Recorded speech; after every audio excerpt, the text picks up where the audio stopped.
All right, good manager of your household, manages your children. Children in all submission.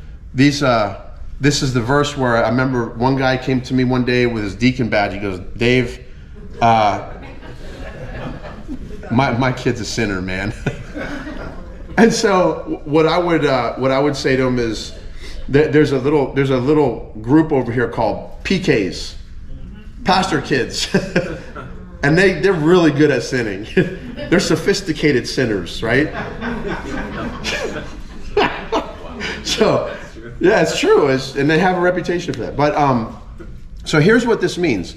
This does not mean that when your kid sins that you're disqualified. But Pastor, my kid sinned really bad. Doesn't mean you're disqualified. What it means is, am I managing that sin? Okay, am I discipling it?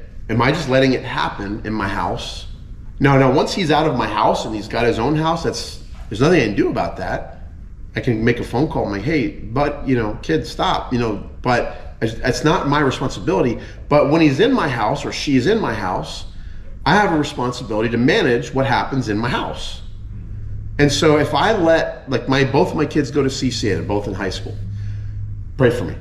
They're two high schoolers. So if I let CCA just manage my kid's sin, and then they're the ones calling me and they're saying, Dave, your son, did this or said this and sent this text message and was inappropriate, and I come in and I'm like, all right, kid, follow your teacher's advice, please, and just and I let the Christian school be his primary discipliner or discipler, then I'm missing the mark on this.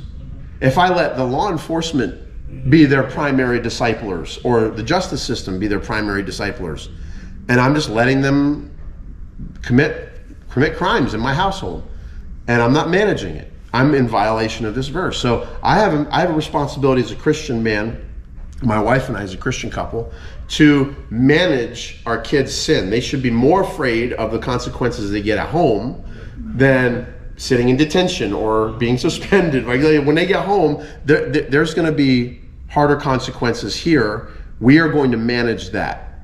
They're going to be first, and I'm not going to wait. In fact, I'm probably going to bring my kid to our school administration to say, hey, look, if there's a problem and it's something that I'm having a hard time dealing with, I'm going to ask for them to partner with me, help us come up with a plan. Maybe I don't know how to handle something, but we need to come up with a plan. But I'm actively trying to manage it. And if I'm doing that, then I'm not in violation of this verse. My kid is a sinner. And so, same thing with your bank account. I remember somebody said, they're serving at the church. They're here 5-6 days a week. They're here all the time. And it's like, man, this guy is the best volunteer ever. And then one day they come into the benevolence office and say, hey, Pastor Dave, any way you could help, the church could help me with my rent. Well, oh, really? What's going on? Well, how long you been out of work? Oh, I quit my job so I can serve at the church more. I'm just trusting the Lord will provide. I'm like, all right, well, you need to go get a job, dude. Okay, let's start here. Stop serving, go get a job, pay your bills, and then when that's settled, then you come back and serve. Okay, we have to manage our household. Okay, the order of priority for emphasis is God, my marriage, my kids, my job, then whatever I do serving in the house of the Lord. That's got to be in that order.